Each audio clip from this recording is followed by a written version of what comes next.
I keep trying to tell myself that what the Chargers are going through, it's just growing pains. As long as they got Herbert at quarterback and they've got that offense, they've got a hope. But this week was bad. And so I wanted to start off my power rankings by saying that while I still cheer for the Chargers, and I know they're not San Diego anymore. I know they're LA, but they brought the Chargers with them. And that fighting spirit, which they extinguish at every turn, they've continued to do that. And this year it's the defense. This year their defense is it's frustrating because you'll watch Herbert like have a really really good series where he marches them down the field and might get a few runs in there and some nice plays, and then the ball goes to the other team and then it's just right down they march, and it has to be really frustrating even as a rookie to go, all right, I did my job and I let me have my drink here. I'll have some Gatorade. What do you mean they scored already? What do you mean get ready to go on the field? Oh my God, seriously. So yeah, that's where I feel bad for him is every other part of the team. Uh, we'll see how it goes. So that being said, let's start off this week's power rankings with the Jets. Yes, they're 0-8.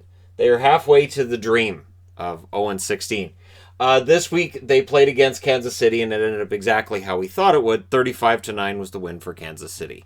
So while I would have put money down, if I was going to put money down anywhere on the Jets because they were such huge underdogs, I would have lost that money because they're the Jets.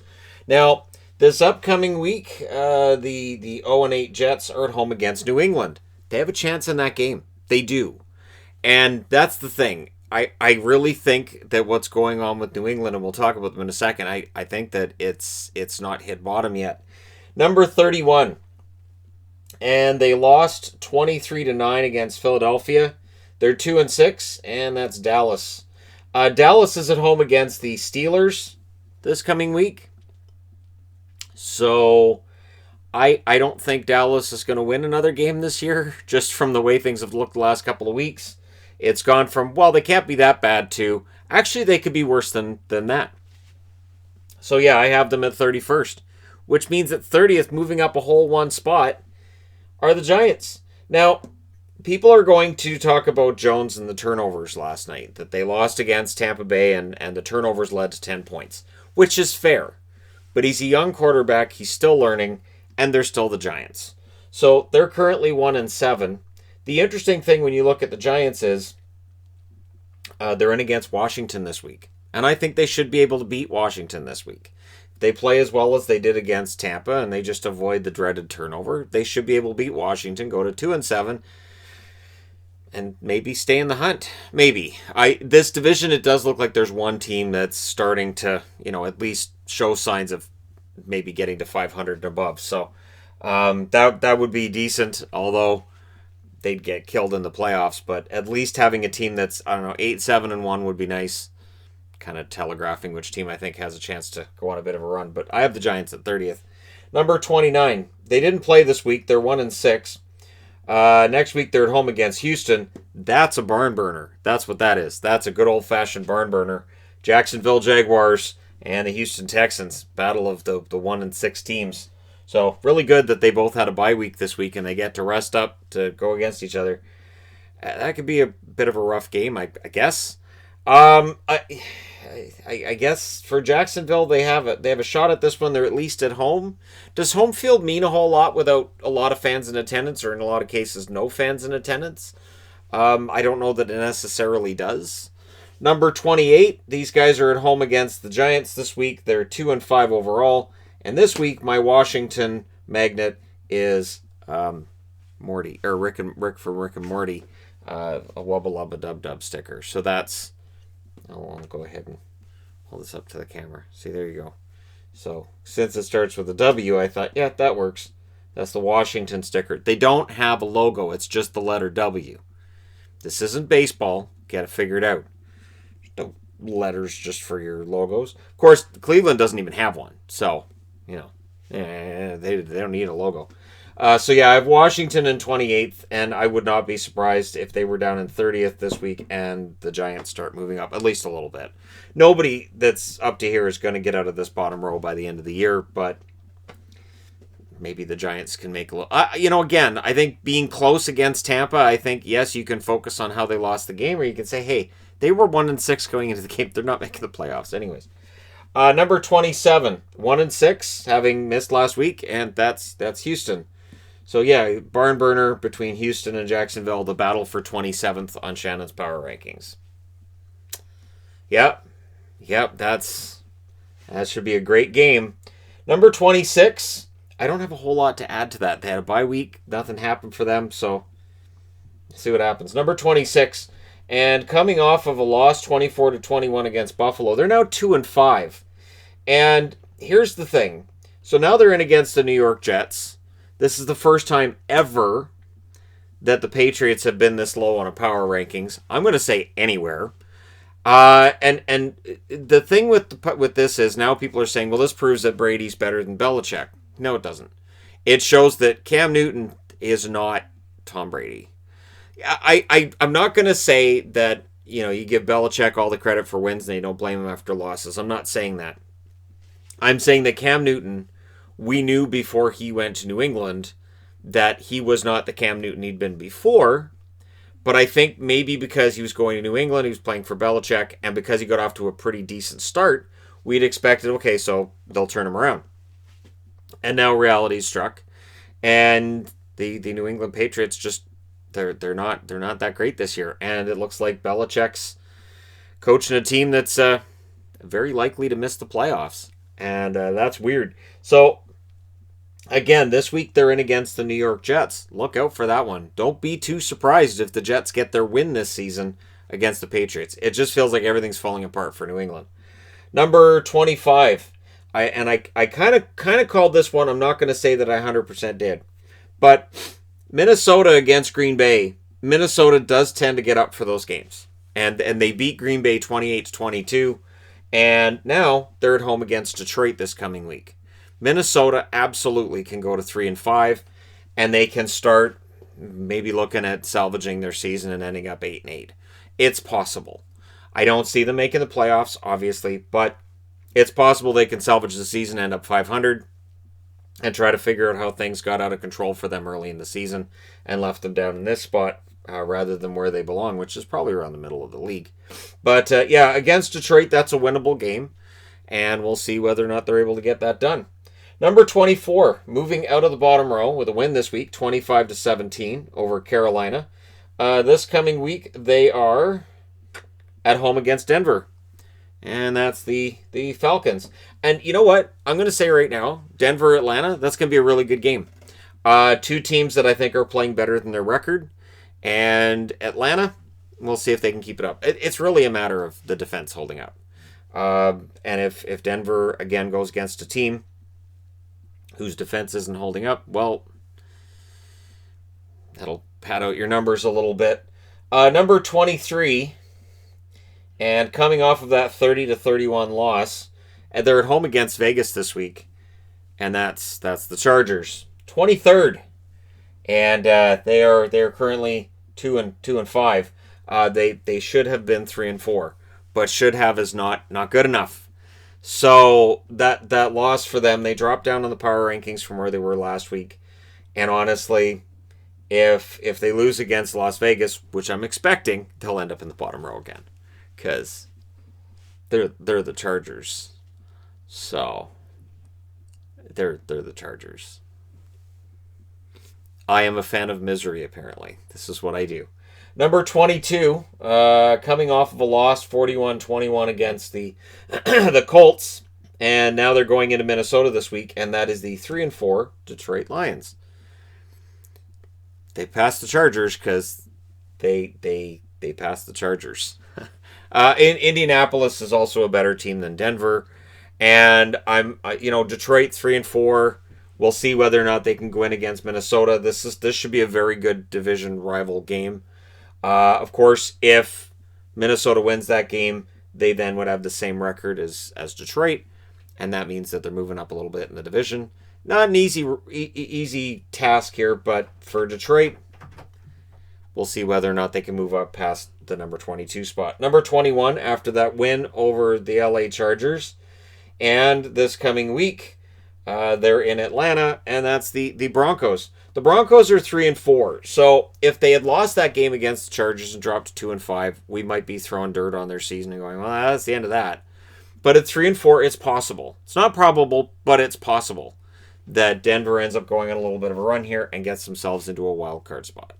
So for Denver, it is important that they go in and win a game against Atlanta this week. That's a game they should win, but that's been an issue this year, that certain teams lose games that they should win. Chargers. Number 20. This is the highest these guys have been in a long time. They beat Tennessee 31-20 this week.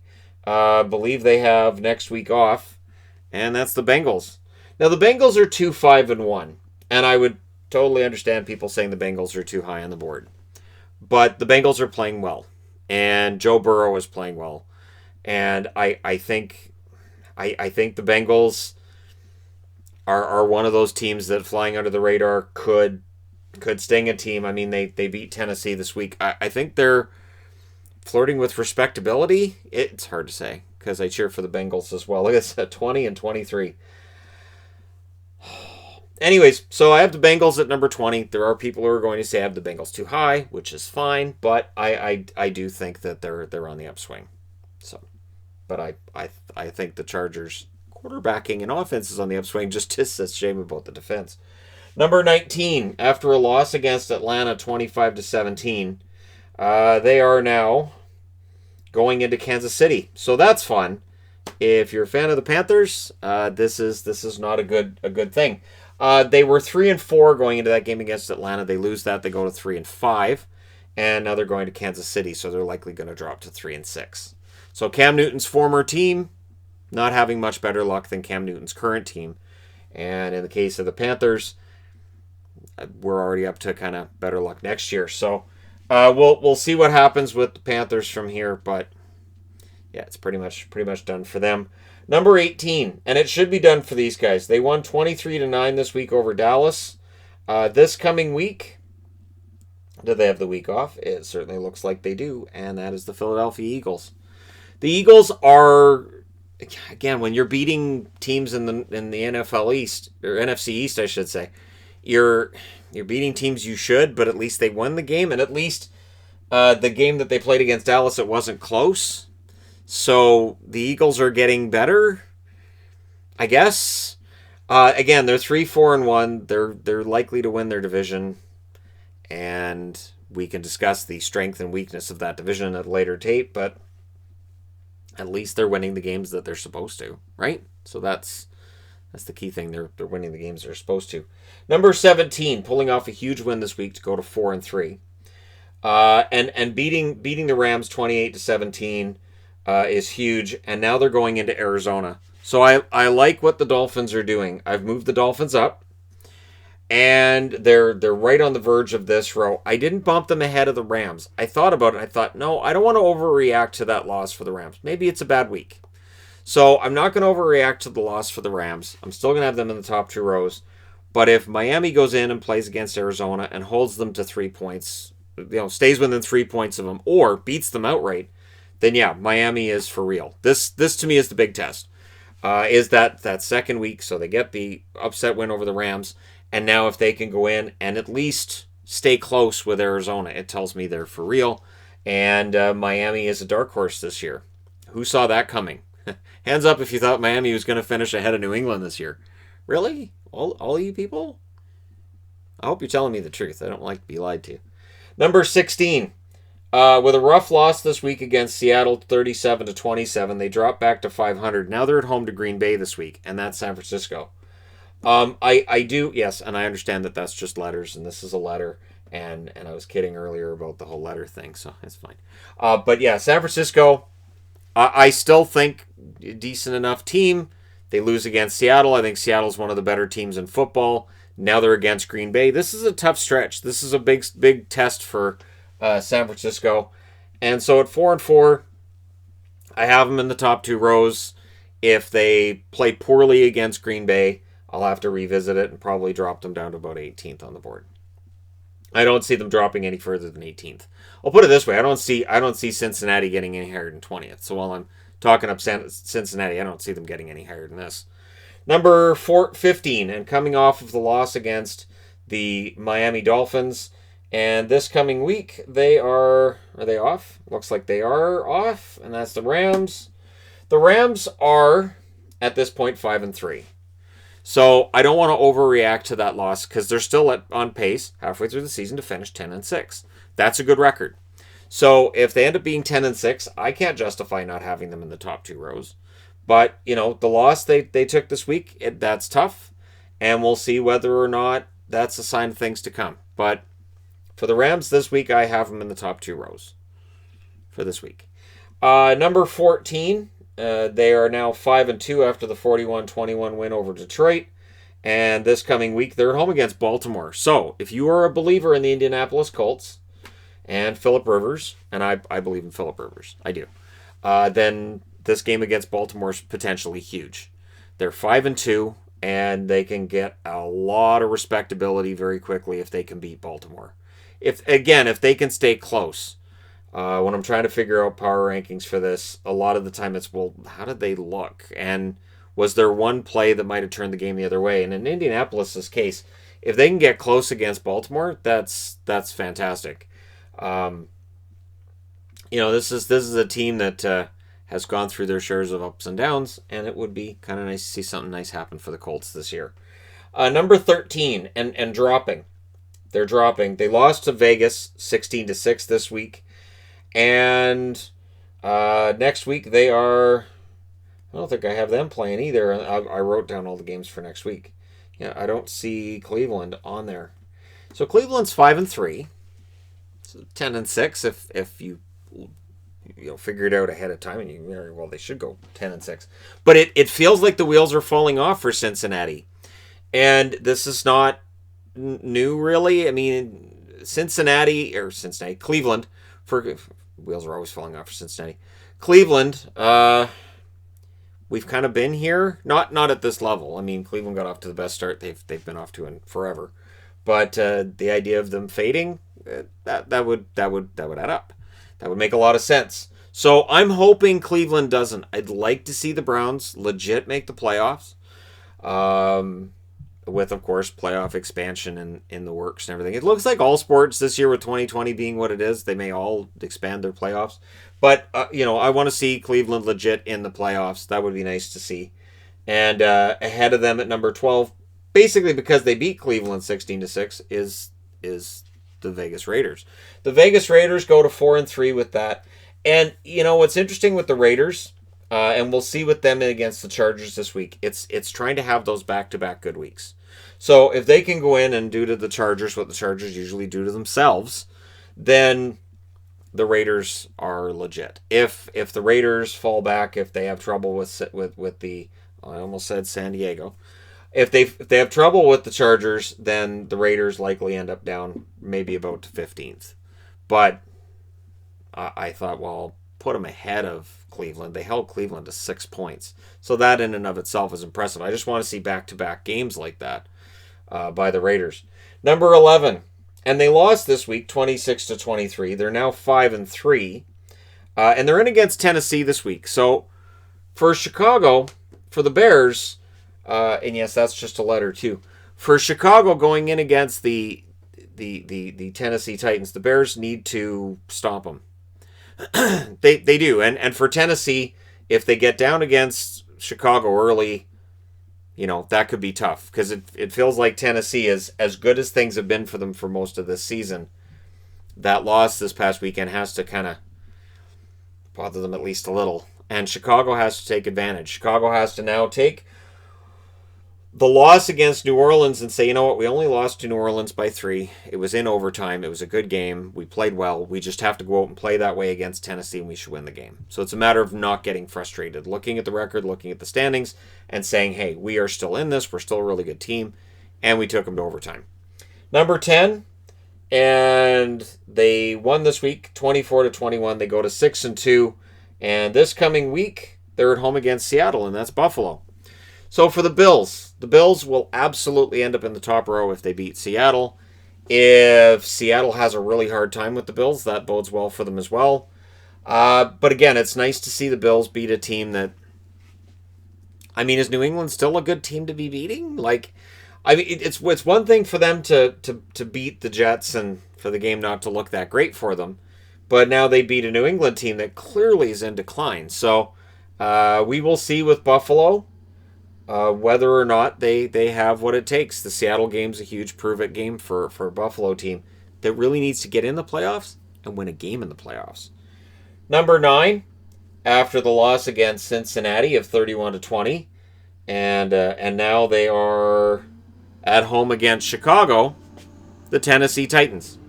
So the Titans drop out of the top row, and I don't think anybody's going to argue with me about that. There are actually going to be arguments they should drop further than ninth. But again, I try not to overreact to one game. I want to see, like, is this a pattern?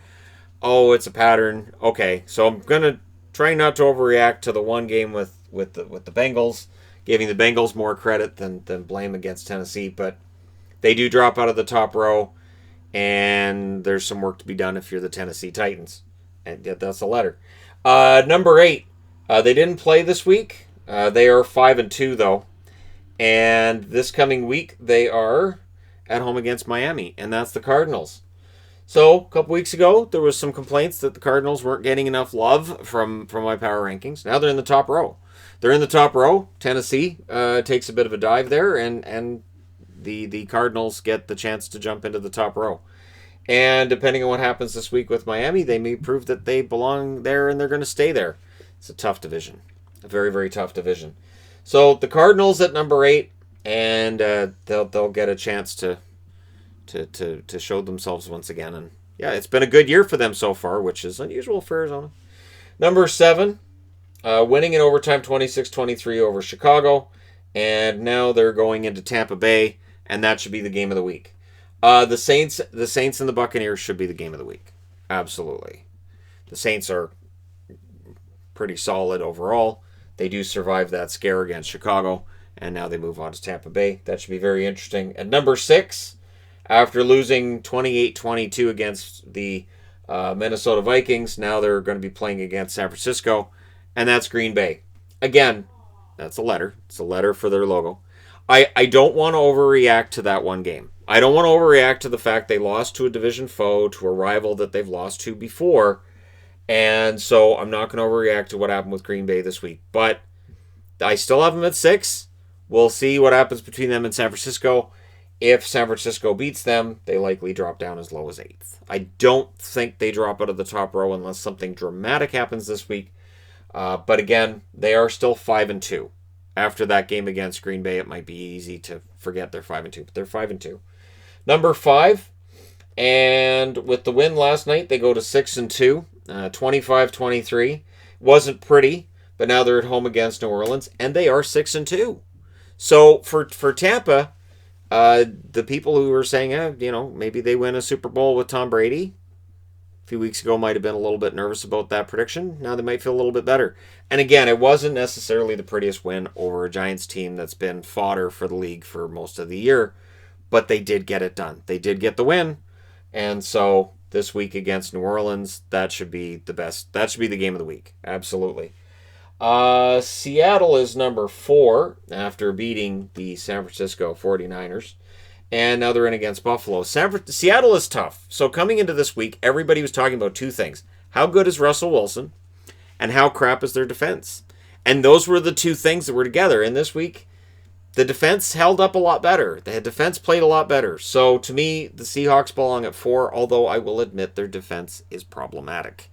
And going into a game against Buffalo, we'll see if Buffalo can take advantage of that. So for the Bills and for the Seahawks, they have a chance to maybe be the game of the week as well. So while I do think that New Orleans and Tampa are likely game of the week, if you think Seattle and Buffalo, you could be right on that one as well.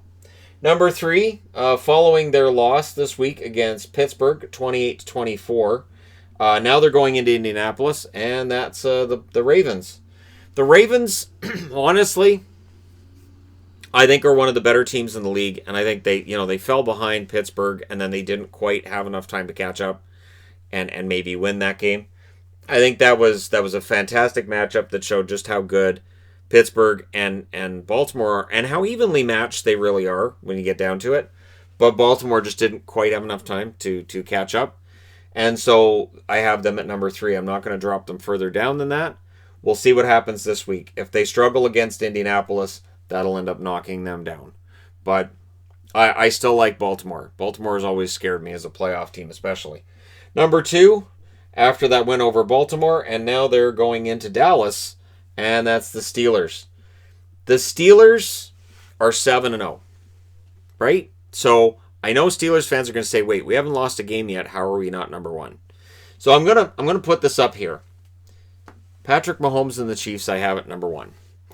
They did exactly what I said they needed to do. It was not close between the Jets and the Chiefs. I cannot drop the Chiefs down below Pittsburgh at this stage. Pittsburgh's played very, very well. They're 7-0. For the Chiefs, they're what, 7-1 right now? The Chiefs are, yes, they're 7-1 to Pittsburgh 7-0. Both of these teams have a claim to the number 1 spot. To me, the Chiefs are just that little bit better. And again, as weeks go by, we'll have a chance to see if Pittsburgh is better. Now, for Pittsburgh, they're going into Dallas. For Kansas City, they're at home against Carolina. Obviously, if Pittsburgh takes care of business against the Cowboys, if the Chiefs struggle in their game against Carolina, I would have to put Pittsburgh up at number 1. But right now, I have them at number 2. But it's close. And the weirdest thing is, again, it feels like the Steelers, a full 60-minute game and being at their best, I don't know if we've seen the best out of them yet.